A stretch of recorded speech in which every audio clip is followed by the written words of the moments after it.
va tout d'abord remercier, vous saluer tous et remercier Myriam de cette seconde invitation. J'étais venu l'an dernier pour vous parler d'un territoire qui avait raté la révolution des transports, celle du développement économique, qui était parti sur un cycle d'extrême paupérisation et qui voyait arriver la révolution de la transition énergétique et qui ne voulait pas rater celle-là parce que là on allait tout droit sur la précarité énergétique, même si on la rencontre déjà sur notre territoire. Si demain j'étais arrêté dans la rue par un de mes administrés qui me demande ce qu'est la transition énergétique, je pourrais lui répondre très doctement: monsieur, c'est la règle des 4 D. Ah, oui, dérégulation, décentralisation, digitalisation, diminution de la demande, j'ai bien écouté hier matin. Mais encore, monsieur le maire, eh bien, de ce que j'ai retenu de mon séjour à La Rochelle, c'est la multiplicité croissante des lieux, des sources, des techniques, des niveaux de production, d'acheminement, de stockage, de consommation de l'énergie. Bon, ce sont encore des réseaux de distribution qui évoluent d'un schéma traditionnel amont-aval pour désormais s'apparenter à un circuit neuronal complexe. Si avec ça, j'améliore le sondage qui vient de sortir sur la perception, la connaissance de la transition énergétique par l'administré moyen, il n'y a aucun caractère péjoratif à ce que je dis en Île-de-France, je ne suis pas sûr d'arriver à mon but. C'est encore de surcroît un domaine où l'on tâtonne, avec de grands enjeux, de grandes incertitudes, d'ordre idéologique, pour ou contre le nucléaire, ça fait le 20 heures et c'est la seule information qui transparaît dans les médias, politique et géopolitique, législative, financière et technique. Mais, qu'on le veuille ou non, la transition énergétique se fait et se fera, et la période est propice, me semble-t-il, pour tous les territoires, notamment les plus fragiles, à des expérimentations en vue de trouver le meilleur ou les meilleurs ordonnancements de la complexité au service de l'efficacité et ou de la sobriété. Pour moi, si les territoires ratent le train de la transition énergétique, c'est aller tout droit vers la précarité énergétique. C'est un autre nom pour dire simplement précarité sociale et économique. Et donc, ce sera encore des efforts collectifs extrêmement importants qu'il faudra porter dans les années qui viennent si nous n'avons pas pu accompagner en temps utile ces territoires à prendre ce virage-là.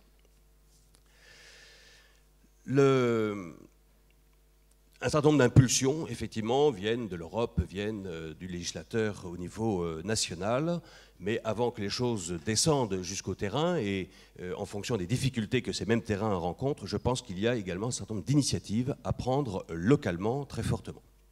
J'identifie, sans prétention à l'exhaustivité, 4 domaines d'intervention des territoires en ce domaine. Identifier les atouts actuels ou à terme de mon territoire en matière de diversification des sources d'approvisionnement en énergie. Quel climat, quel relief, quelle hydrologie, quelle microproduction, quelle récupération, quelle transformation. Sortir de la belle histoire, en tout cas pour les élus, où il ne peut y avoir qu'exclusivement un très gentil EDF et un très gentil GDF, même si le panel s'est un peu élargi, mais enfin c'est un peu complexe pour s'y retrouver, et on se fait truander de toute manière parce qu'on n'y connaît rien, qui viennent dispenser leurs molécules et leurs électrons. C'est plus complexe, je l'ai appris hier, encore faut-il maintenant l'intégrer dans nos réflexions. Deuxième point, sensibiliser ses propres entreprises présentes sur le territoire à ces enjeux-là, à l'instar de l'expérience présentée l'an dernier sur une zone d'activité de La Rochelle. C'est duplicable, puisque la personne qui était venue ici même est venue à Clichy-sous-Bois-Montfermeil sensibiliser nos industriels, et je pense que là aussi, c'est un travail de long terme. Il y a également, toujours dans le domaine économique, favoriser la labellisation de nos entreprises et artisans du bâtiment pour leur permettre d'accéder ainsi au marché spécifique de la réhabilitation. Et nous avons, nous, commencé avec les chambres consulaires, la CAPEB, la FIBAT, et puis à la demande de l'ANA, qui, au-delà des dossiers qu'elle arrive à instruire et à financer, bute à un moment donné en région parisienne sur les entreprises en capacité de réaliser les travaux. Eh bien, nous avons commencé tout un travail d'envergure dans cette direction-là. Ensuite, montrer en matière d'efficacité et de sobriété l'exemple sur son propre patrimoine bâti. Une ville comme Montfermeil, 27 000 habitants, c'est quand même 70 000 mètres carrés de plancher. Et donc derrière, il y a des choses à faire. Bah oui, quand vous avez 16 écoles, quand vous avez, etc., etc. Ça va vite. Voilà. Et puis donc faire l'inventaire de tous les travaux valorisables en C2E. Et puis tous les diagnostics, audits, etc., qui sont nécessaires. Mais j'insisterai sur le quatrième volet pour revenir à cette non-perception ou mauvaise compréhension qu'ont nos administrés de cette révolution de la transition énergétique. Donc c'est veiller tout particulièrement à ce que toute sa population soit non seulement sensibilisée, mais devienne actrice, et donc j'ai bien vu hier également matin, de passif pour devenir actif, donc actrice de la transition énergétique en répondant aux questions suivantes. Que sait-il ? Ou quels sont les prismes médiatiques, idéologiques, politiques et les ignorances techniques dans lesquelles nous sommes collectivement, sauf ici. Que comprend-il de la complexité décourageante et qui enfin est expliquée et un peu simplifiée?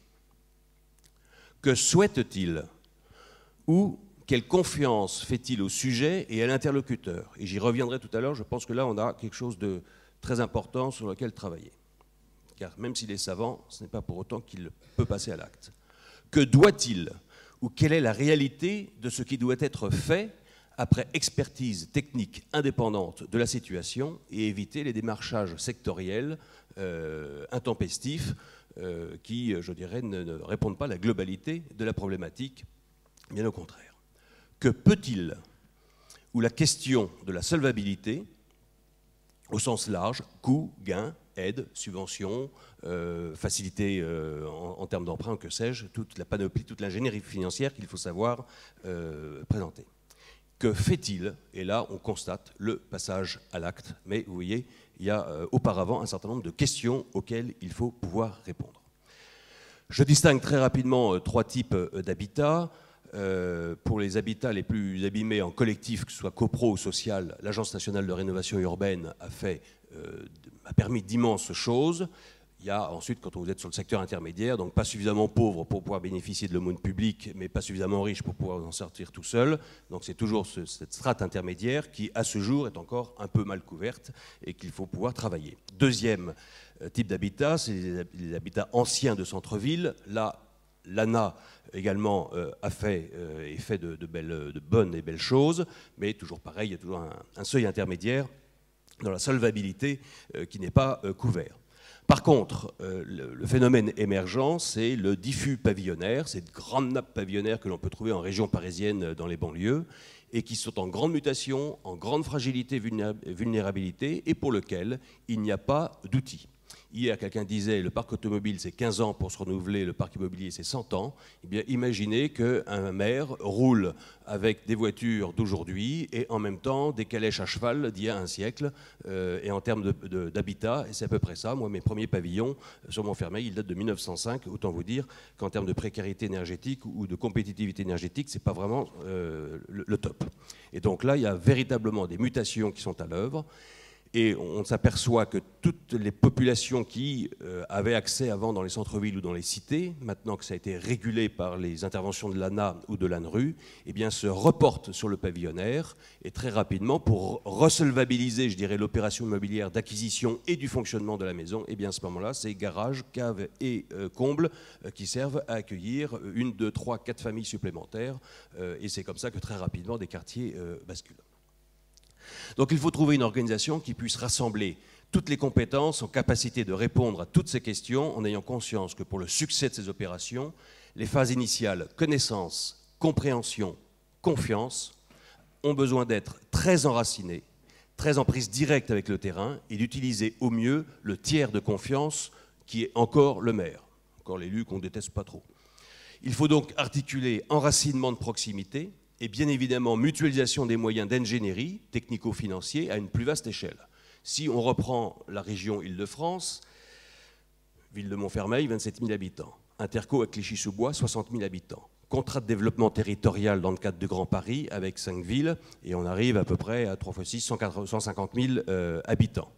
Sauf que l'intercommunalité avec la loi métropole va disparaître, que le contrat de développement territorial, 150 000 habitants, est en dessous de l'échelle de 300 000 habitants auxquels les nouvelles communautés d'agglomération doivent, et que Paris Métropole va prendre un certain nombre de trucs, on ne sait plus ce que va faire la région, etc. Le département qui fait un certain nombre de choses, je ne sais pas demain ce qu'il devient. Donc vous êtes dans une instabilité institutionnelle qui ne rend pas très lisible les affaires. Et donc si le maire ne se débrouille pas tout seul pour essayer de mettre tout le monde d'accord, pour essayer d'avancer en attendant que tout le monde se mette d'accord sur le reste, eh bien il n'y a pas grand-chose qui se fait. C'est juste, mais je peux vous faire un cours institutionnel sur l'évolution du paysage. Non, c'est pas on n'a pas le temps. Mais c'est intéressant quand même. On est d'accord.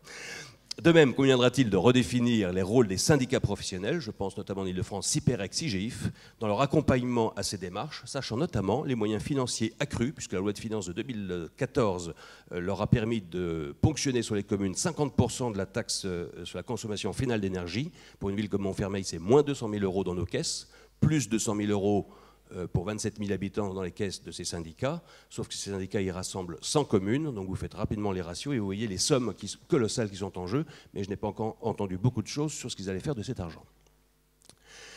Encore pour être plus concret, je finirai par là, sur la question de la précarité énergétique, au-delà de tout ce que j'ai pu dire, qui se met en œuvre parce qu'on le veut et parce que régulièrement je vais voir mes collègues d'à côté et j'essaye au fur et à mesure que je mets au point un module, leur dire bah, écoute, le module est prêt, est-ce que tu veux t'agréger? Parce que j'ai besoin d'une économie d'échelle suffisante pour qu'il soit pertinent. D'accord, j'arrive, ça marche, c'est très simple. Les questions de sensibilisation, ça doit aller jusqu'à des réunions publiques menées par le maire, jusqu'aux éditos du maire, qui se mouillent, qui montrent l'exemple, etc. Sur les moyens humains, des personnes, des cadres, notamment au service technique, que je suis de manière très charmante accompagné par la personne en charge de cela, mais donc c'était un vrai investissement. Des lieux ressources, je n'insiste pas, mais par exemple pour le traitement, la détection et le traitement de la précarité énergétique. Nous avons rassemblé autour de la table service urbain, service hygiène-salubrité, le CCS, donc l'aide sociale de la commune, les assistantes sociales du secteur, qui dépendent du département, celles qui dépendent de l'hôpital, tous les services de maintien à domicile et de portage de repas qui existent, toutes les différentes associations qui travaillent au domicile des personnes, les différentes associations du troisième âge, la PMI, la caisse d'allocation familiale, les infirmières libérales, qui sont source de renseignements extrêmement importantes, de même que les médecins libéraux, etc. Le service logement. Même la fête des voisins, sur une ville comme Montfermeil. J'ai 25 points de vente à la fête des voisins, sauf que je prends les référents de ces 25 points de vente. Ce sont des gens qui connaissent le quartier, qui connaissent la population autour et qui sont capables de détecter un certain nombre de situations qui nous remontent, etc.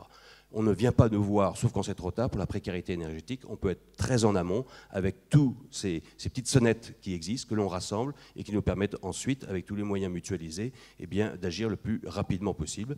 L'ANA est également demandeuse de cela et les fournisseurs d'énergie à travers leur service solidarité également pour être le plus en amont possible de ces questions-là. Je ne sais pas si j'ai répondu à la question, mais j'espère dans les temps. Voilà. Absolument, non, si c'est tout à fait la réponse à la question.